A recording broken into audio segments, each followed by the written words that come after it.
আসসালামু আলাইকুম ওয়া রাহমাতুল্লাহ। প্রিয় শিক্ষার্থী বন্ধুরা, আজকে তোমাদের সামনে উপস্থিত হয়েছে 9.2 এর 29 নম্বর সৃজনশীল প্রশ্নের সমাধান নিয়ে।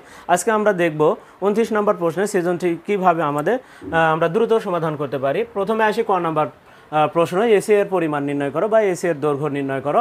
এখানে কিন্তু দুইটি বাহুর মান দেওয়া আছে, একটা এবির বাহুর মান, একটা বিসি বাহুর মান দেওয়া আছে। আমরা এখানে একটা পিথাগোরাসের যে সূত্র আছে সেই সূত্র প্রয়োগ করলে কিন্তু আমরা এসি এর দৈর্ঘ্য পাবো। তারপরে আমরা কিছু কিছু মান যদি মনে রাখতে পারি তাহলে কিন্তু এখানে 1 আর √3 হলে এখানে অতিভুজ সবসময় 2 হবে, এটা মাথায় রাখবো। আমরা এসি এর দৈর্ঘ্য কিন্তু 2 হবে। এখন আমরা এখানে যে কাজটুকু করবো সেটা আগে একটু পিথাগোরাসের সূত্র নিয়ে একটু আমি যদি প্রথমে আলোচনা করি তাহলে একটু দেখো। আমাদের কিন্তু সূত্রটা হচ্ছে অতিভুজের ওপরে কি, অতিভুজের ওপরে স্কোয়ার সমান সমান আমরা যদি বলি তাহলে লম্ব স্কোয়ার প্লাস কি, প্লাস ভূমি স্কোয়ার, লম্ব স্কোয়ার প্লাস কি, ভূমি স্কোয়ার। এখন আমাদের অতিভুজ মানে কি, আসলে এসি। অতিভুজ মানে সবচাইতে বৃহত্তম বাহু যেটা, সেটা অতিভুজ।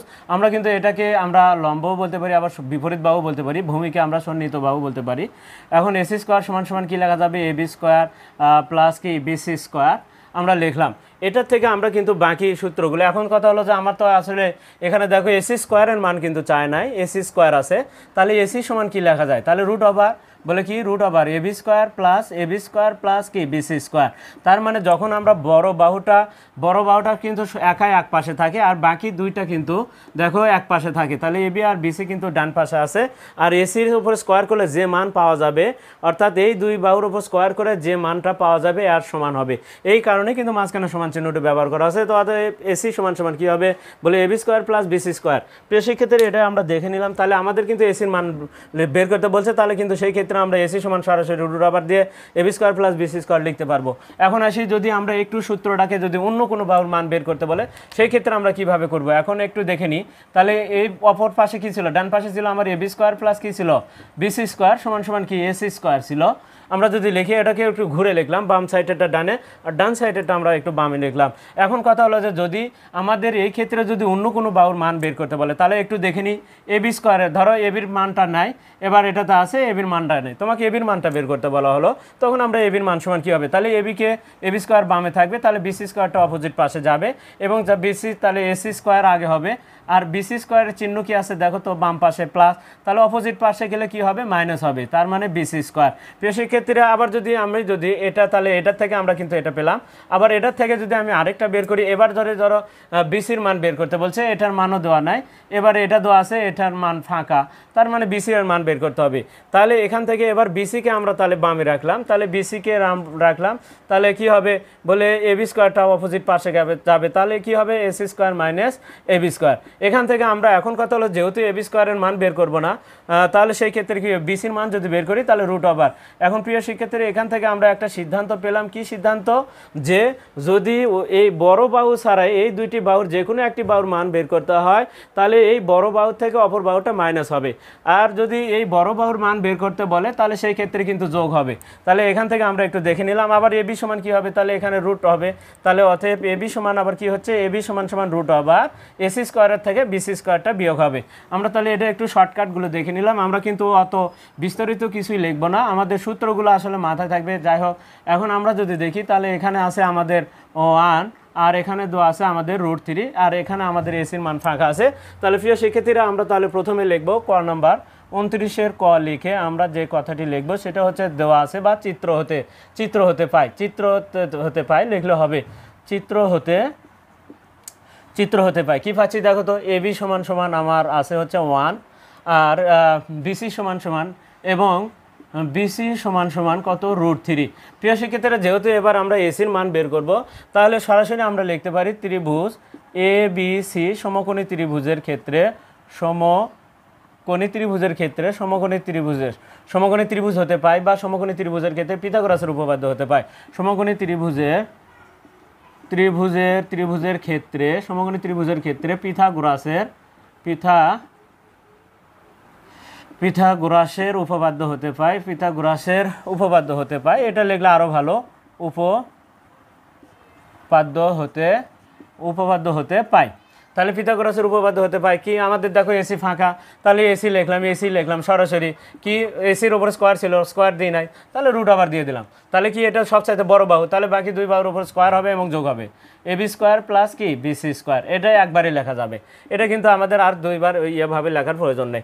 এখন আমরা যদি মান বসে দিই তাহলে 1-এর ওপরে স্কোয়ার যোগ কত √3-র উপরে স্কোয়ার, তাহলে √3-র উপর স্কোয়ার, তাহলে 1-এর উপর যত স্কোয়ারই দিই না কেন 1 আর স্কোয়ার আর রুট কাটে যায়, এখানে 3 হবে, অর্থাৎ √3-র উপর স্কোয়ার মানে কি দুইটা √3 গুণ করলে কিন্তু একটা একটা 3 হয়ে যায়, তাহলে আমরা দেখে নিলাম, তাহলে √4 আর √4 মানে কত 2, তাহলে এসি এর মান কিন্তু আমরা পেয়ে গেলাম। প্রিয় শিক্ষার্থীরা, ক নাম্বার প্রশ্নে আমাদের উত্তর কিন্তু শেষ।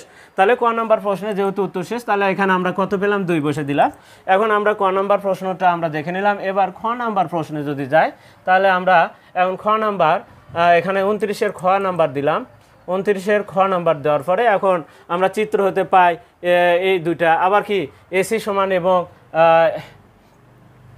এটি কমাই দিলাম, বিসি সমান √3 এবং আমরা ক থেকে পাইছি যেটা সেটা এসি সমান কত পেলাম 2 পেলাম।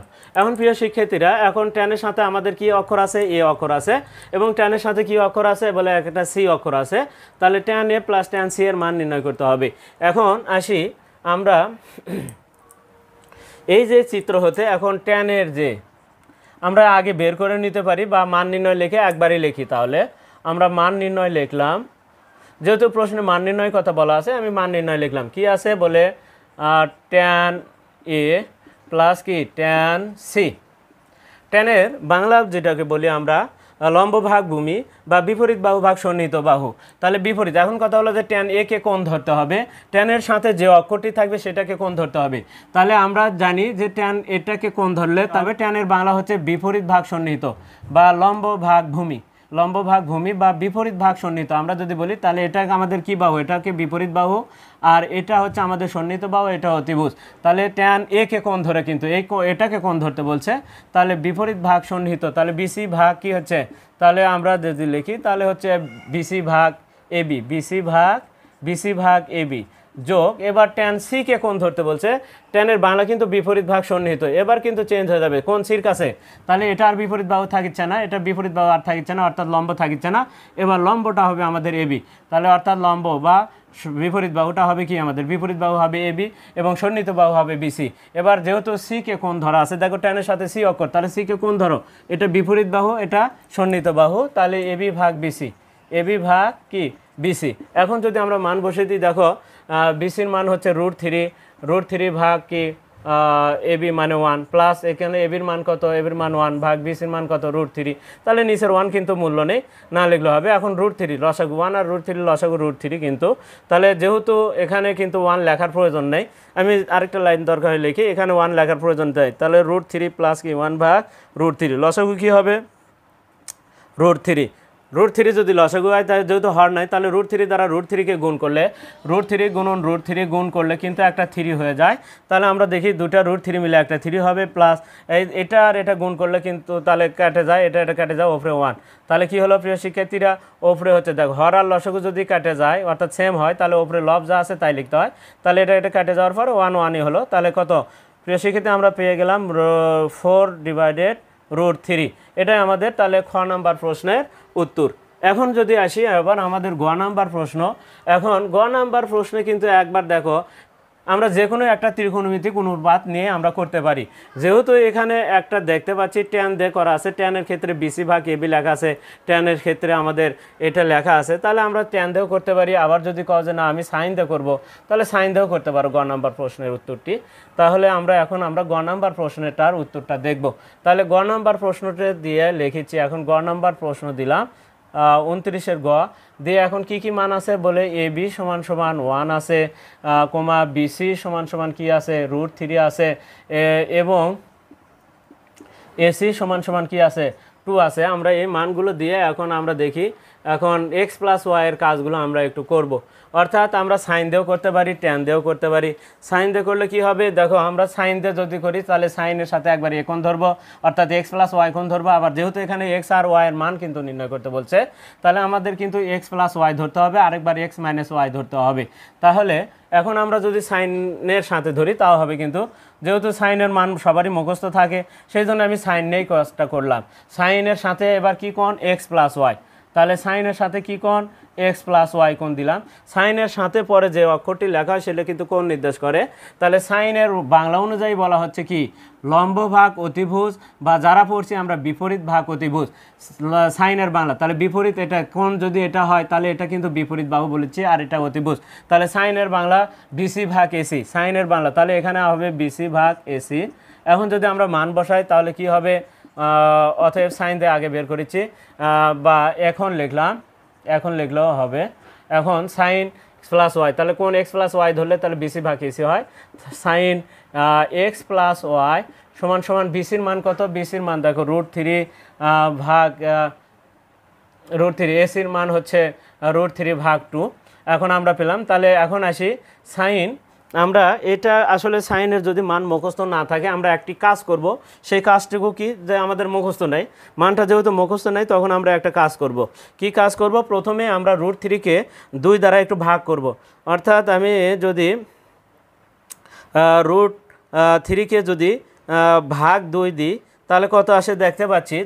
√3-কে 2 দ্বারা ভাগ করলে দেখো আমার আসছে 0.86, আর যদি মুখস্থ থাকে তাহলে আলহামদুলিল্লাহ এটা আসে। তাহলে এখন আমাদের বাম পাশে কি সাইন এক্স প্লাস ওয়াই কোণ আছে। তাহলে কখন আমাদের সাইন, এখন দেখো 0 ডিগ্রি চাপবো সাইন, তারপরে আমরা 30 ডিগ্রিতে চাপবো, এরকমভাবে আমি এখন চাপতেছি। দেখো সাইন যখন এই মানটা ম্যাচ করবে তখন আমরা সাইন, দেখো আমি যখন 30 চাপলাম তখন এই মানটা আসে না। তারপরে অন্যটা আবার চাপি, দেখো সাইন 45 চাপলাম, এই মান ম্যাচ করেছে না। এবার আমরা যদি সাইন, তাহলে আগে সাইন, এবার যদি আমি 60 ডিগ্রিতে চাপ দিই তাহলে দেখো এই মানটা আসে। সাইন 60 ডিগ্রি লেখার সাথে সাথে 0.866 চলে যাচ্ছে। তাহলে আমি এর জন্য কত লিখতে পারবো, সাইন 60 ডিগ্রি লিখতে পারবো। তাহলে উভয় সাইড থেকে সাইন উঠে যাবে, তাহলে কি হবে, এক্স প্লাস ওয়াই সমান সমান 60 ডিগ্রি। প্রিয় শিক্ষার্থীরা 1 নম্বর সমীকরণ এখানে দিয়ে দিব, 1 নম্বর সমীকরণ। আবার যদি লিখি তাহলে সেই ক্ষেত্রে দেখো আমরা একটা পেয়ে গেলাম। এবার আসি আমাদের, দেখো আবারও সাইন দিয়ে আমরা এবার এক্স মাইনাস, অর্থাৎ এই কোণটাকে ধরবো সাইনের সাথে। তাহলে এখন আবার লিখেছি, আবার যদি লিখি সাইনের সাথে এবার এক্স মাইনাস ওয়াই কোণ লিখবো, সাইনের সাথে এক্স মাইনাস 1, তাহলে সাইন আবারও সাইন দিয়ে করেছি এক্স মাইনাস ওয়াই সমান সমান কি আছে দেখো এক্স মাইনাস 1। এবার এখানে যদি ধরি তাহলে এক্স মাইনাস ওয়াই কার কাছে আছে, এটা, তাহলে এটা যদি কোণ হয়, এই সাইডে যদি কোণ হয় তাহলে এটা হবে আমার বিপরীত বাহু। তাহলে বিপরীত বাহু ভাগ অতিভুজ, তাহলে 1/2, তাহলে 1/2 মানে এবি ভাগ এসি। তাহলে আমরা এবার এই কোণের জন্য এক্স মাইনাস ওয়াইয়ের জন্য এটা বিপরীত হবে, এটা অতিভুজ হবে, বা এটা লম্ব হবে, এটা অতিভুজ হবে। তাহলে কি হবে, এবি ভাগ এসি। প্রিয় শিক্ষার্থীরা অতিভুজ কিন্তু কোনো সময় চেঞ্জ হয় না, অতিভুজে থাকে। এবার আসি সাইন এক্স মাইনাস ওয়াই, এখন এবি ভাগ এসি, এবির মান হচ্ছে 1/2। প্রিয় শিক্ষার্থীরা এটাও যদি মনে না থাকে তাহলে কি 1-কে আগে 2 দ্বারা ভাগ করলে কত হয়, 0.5 আসে। তাহলে এবার আমরা সাইন, তখন কিন্তু আমি চাপছিলাম, তখন কিন্তু সাইন 30 ডিগ্রিতে এই মানটা আছে। তাহলে দেখো আমি আবারও চাপতেছি সাইন যখন আমি 30-এ চাপ দিলাম তখন 0.5 আসে। তাহলে আমি এটার জন্য আমরা, অর্থাৎ এই হাফের জন্য সাইন কত লিখতে পারবো, সাইন এক্স মাইনাস ওয়াই সমান সমান সাইন 30 ডিগ্রি লিখতে পারবো। যখনই আমাদের ম্যাচ করবে তখনই আমরা বুঝতে পারবো যে এটা লিখতে হচ্ছে। তাহলে উভয় সাইড থেকে সাইন উঠে যাবে। তাহলে এক্স মাইনাস ওয়াই সমান সমান কত ডিগ্রি, এবার 30 ডিগ্রি। সমীকরণ নাম্বার 2। তবে একটা জিনিস আমাদের একটা মাথায় রাখতে হবে, প্লাসের টাচ সবসময় কিন্তু বড় হবে, আর মাইনাসের টাচ সবসময় একটু কোণের পরিমাণ কমই থাকে। এবার আমরা যে কাজটুকু করবো এই সমাধান করতে হলে আমরা একবার সমীকরণ 1 এবং 2 যোগ করব, আরেকবার 1 এবং 2 বিয়োগ করব। তাহলে 1 যোগ 2 করে পাই একই আছে, বলে এক্স প্লাস ওয়াই সমান সমান 60 ডিগ্রি, এক্স মাইনাস ওয়াই সমান সমান 30 ডিগ্রি। প্রিয় শিক্ষার্থীরা যোগ করলে দেখো ধনাত্মক ওয়াই ঋণাত্মক ওয়াই কেটে যাবে, আর এখানে এক্স যোগ করলে হয় 2x সমান সমান 60 আর 30 হয় 90 ডিগ্রি। তাহলে এক্সকে রাখে 90 ভাগ কত, 90 ভাগ 2, পরের লাইনে অতএব এক্স সমান সমান কত হবে 45 ডিগ্রি। প্রিয় শিক্ষার্থীরা এক্স এর মান কিন্তু আমরা পেয়ে গেলাম। এবার আসি আমরা যদি ওয়াইয়ের মান বের করতে চাই তাহলে এবার 1 বিয়োগ 2 করব আমরা, 1 বিয়োগ 2 করে পাই। এবার আমরা বিয়োগ করব, তাহলে কি হচ্ছে এক্স প্লাস ওয়াই সমান সমান 60 ডিগ্রি, এক্স মাইনাস ওয়াই সমান সমান 30 ডিগ্রি। এবার বিয়োগের ক্ষেত্রে একটা কি করতে হয়, যখনই যেহেতু আমরা মাঝখানে বিয়োগ চিহ্ন দিছি তাহলে বিয়োগের ক্ষেত্রে চিহ্নের পরিবর্তন হবে। এক্স এর চিহ্ন কিন্তু প্লাস, সামনে চিহ্নগুলো কিন্তু সামনে থাকে, ওয়াইয়ের চিহ্ন কিন্তু এটা, 30-এর চিহ্ন কিন্তু দেওয়া নেই প্লাস, তাহলে এটা চিহ্ন প্লাস হলে তাহলে এখানে মাইনাস হবে, এটা মাইনাস আছে প্লাস হবে, এটা কি হবে মাইনাস হবে। এবার দেখো এক্স এক্স কাটে যাবে, এবার ওয়াই কাটবে না, তাহলে এখানে এই চিহ্নের কিন্তু আর কোনো মূল্য নেই, তাহলে এখানে 1 ওয়াই এখানে 1 ওয়াই, আসলে 2 ওয়াই সমান সমান 60-এর থেকে 30 যদি চলে যায় তাহলে সেই ক্ষেত্রে 30 ডিগ্রি থাকে। ওয়াই সমান সমান 30 ডিগ্রি ভাগ কত 2, তাহলে সেই ক্ষেত্রে আমরা দেখতে পাচ্ছি ওয়াই সমান সমান কত 15 ডিগ্রি। আমরা তাহলে এক্স এর মান পেলাম 45 ডিগ্রি এবং ওয়াইয়ের মান পেলাম হচ্ছে আমরা 15 ডিগ্রি। প্রিয় শিক্ষার্থীরা তাহলে আমাদের এখানে কিন্তু এক্স ও ওয়াইয়ের মান বের করতে বলছে, তাহলে এখন অতএব লিখলাম নির্ণীয় মান এক্স সমান সমান কত ডিগ্রি 45 ডিগ্রি এবং ওয়াই সমান সমান 15 ডিগ্রি। আমরা তাহলে প্রিয় শিক্ষার্থীরা গ নাম্বারের উত্তরটা আমরা দেখে নিলাম। প্রিয় শিক্ষার্থীরা এর পরবর্তীতে আমরা আবারও 30 নম্বর সৃজনশীল প্রশ্নের সমাধান নিয়ে তোমাদের পাশে আবারও উপস্থিত হব এবং ততক্ষণ পর্যন্ত তোমরা অবশ্যই আমাদের পাশে থাকবে। আর চ্যানেলটিতে যারা নতুন তারা অবশ্যই সাবস্ক্রাইব করে রাখবো এবং বেশি বেশি করে লাইক কমেন্ট এবং শেয়ার দিব। আজকে এই পর্যন্তই, খোদা হাফেজ।